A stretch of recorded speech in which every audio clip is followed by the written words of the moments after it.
Halo teman-teman, kita akan masuk ke bab 9 dari buku The Psychology of Money karya Morgan Housel yang berjudul Kekayaan adalah apa yang Anda tak lihat.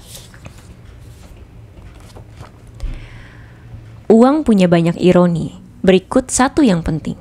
Kekayaan adalah apa yang Anda tak lihat.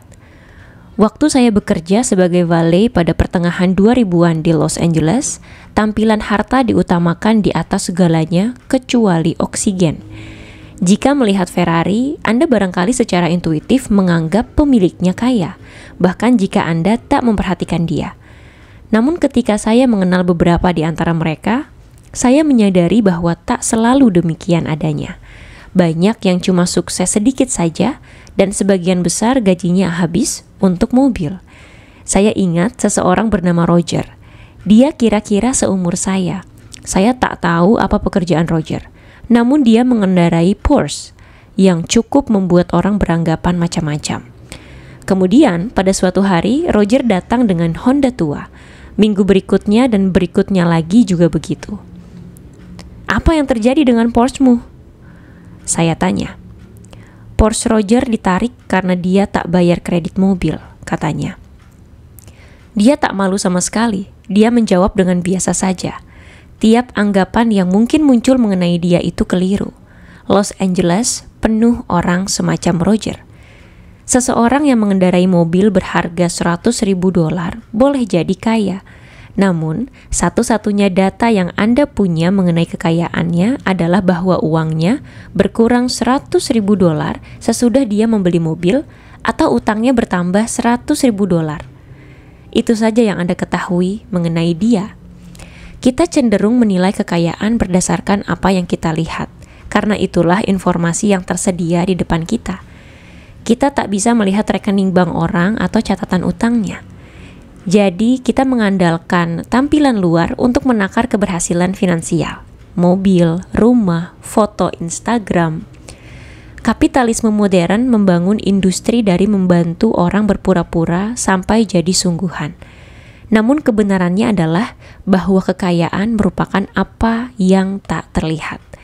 Kekayaan adalah mobil mewah yang tak dibeli, berlian yang tak dibeli, arloji yang tak dikenakan, pakaian yang tak dipakai, penerbangan kelas 1 yang tak dinaiki. Kekayaan adalah aset finansial yang belum diubah menjadi barang yang bisa dilihat. Bukan begitu cara kita berpikir mengenai kekayaan, karena kita tak bisa melakukan kontekstualisasi atas apa yang kita tak bisa lihat. Penyanyi Rihanna nyaris bangkrut sesudah berbelanja berlebihan dan menggugat penasihat keuangannya. Si penasihat menanggapi, apa benar-benar perlu memberitahu dia bahwa jika kita mengeluarkan uang untuk membeli barang, kita akan mendapat barang, bukan uang? Anda bisa tertawa, silahkan. Namun jawabannya, iya, orang perlu diberitahu itu. Bila sebagian besar orang berkata ingin jadi kaya raya, yang barangkali mereka maksud adalah, saya ingin bisa membelanjakan $1.000.000, dan itu kebalikannya menjadi orang kaya. Investor Bill Mann pernah menulis, tak ada cara cepat menjadi kaya dibanding membelanjakan banyak uang untuk membeli barang-barang bagus. Namun cara menjadi kaya adalah membelanjakan uang yang kita miliki dan tak membelanjakan uang yang tak Anda miliki. Sebenarnya sesederhana itu. Saran yang bagus tapi boleh jadi kurang jauh jangkauannya. Satu-satunya cara memiliki kekayaan adalah tak membelanjakan uang Anda yang Anda miliki. Itu bukan hanya satu-satunya cara mengumpulkan kekayaan, itulah definisi kekayaan. Seharusnya kita berhati-hati dalam mendefinisikan perbedaan antara memiliki kekayaan atau wealthy dan kaya atau rich. Bukan sekedar semantik, tak mengetahui perbedaannya adalah sumber banyak keputusan buruk terkait uang. Kaya merujuk ke pendapatan sekarang. Seseorang yang mengendarai mobil seharga $100.000 hampir pasti kaya, karena kalaupun dia membeli mobil dengan berutang, diperlukan tingkat pendapatan tertentu agar bisa menanggung cicilannya. Sama saja dengan orang yang tinggal di rumah besar, tak sukar menemukan orang kaya. Mereka sering sengaja menampilkan diri. Namun, Kekayaan itu tersembunyi. Kekayaan adalah pendapatan yang tak dibelanjakan. Kekayaan adalah pilihan yang belum diambil untuk membeli sesuatu kelak. Nilainya berada di pemberian pilihan, keluasan, dan pertumbuhan agar kelak bisa membeli lebih banyak barang daripada yang dapat dibeli sekarang. Diet dan olahraga memberi analogi berguna.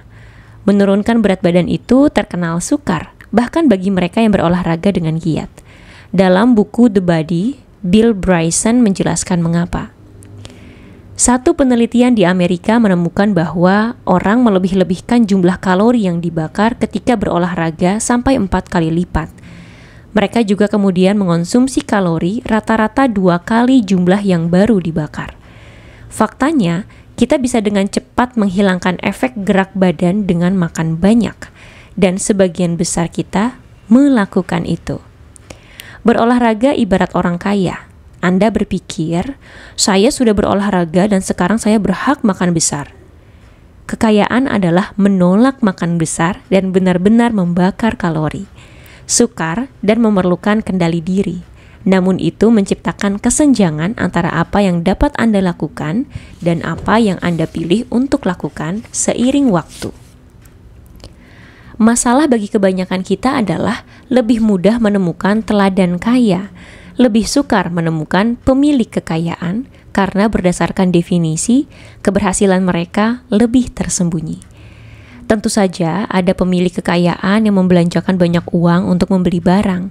Namun di kasus-kasus itu pun yang kita lihat adalah bahwa mereka orang kaya, bukan kekayaannya. Kita melihat mobil yang mereka pilih untuk beli dan barangkali sekolah yang mereka pilih untuk anak. Kita tak melihat tabungan, dana pensiun, atau portofolio investasi. Kita melihat rumah yang mereka beli, bukan rumah yang mereka bisa beli. Bukan rumah yang mereka bisa beli kalau mereka habis-habisan mengeluarkan uang. Bahayanya di sini adalah bahwa saya pikir sebagian besar orang sebenarnya ingin memiliki kekayaan. Mereka ingin kemerdekaan dan keluasan yang bisa diberikan aset finansial yang tak dibelanjakan. Namun kita terbiasa menganggap bahwa punya uang sama dengan membelanjakan uang, sehingga kita tak melihat kemampuan menahan diri yang diperlukan untuk benar-benar memiliki kekayaan. Dan karena kita tak bisa melihatnya, kita sukar belajar mengenainya. Orang mudah belajar dengan meniru, namun hakikat kekayaan yang tersembunyi mempersulit meniru orang lain dan belajar dari cara-caranya. Sesudah meninggal, Ronald Read menjadi teladan keuangan banyak orang. Dia dielu-elukan di media dan dipuji di media sosial. Namun dia bukan teladan finansial siapapun selagi masih hidup karena seluruh kekayaannya tersembunyi, bahkan dari mata mereka yang mengenal dia. Bayangkan betapa sukarnya belajar cara menulis jika Anda tak dapat membaca karya para penulis besar. Siapa yang akan mengilhami Anda? Siapa yang akan Anda kagumi? Nuansa trik dan tips siapa yang Anda ikuti? Kiranya sesuatu yang sudah sukar jadi makin sukar. Susah mempelajari sesuatu yang tak bisa dilihat. Itu menjelaskan mengapa banyak orang kesulitan membangun kekayaan. Dunia penuh dengan orang yang tampil sederhana tapi sebenarnya memiliki kekayaan, dan orang yang tampil kaya tapi hampir bangkrut. Ingat itu ketika menilai keberhasilan orang dan menetapkan tujuan sendiri. Jika kekayaan adalah apa yang Anda tak belanjakan, maka buat apa kekayaan? Nah, saya akan yakinkan Anda untuk menabung uang. Bab 9 sudah selesai. Yuk lanjut dengarkan bab 10 yang berjudul Menabung Uang.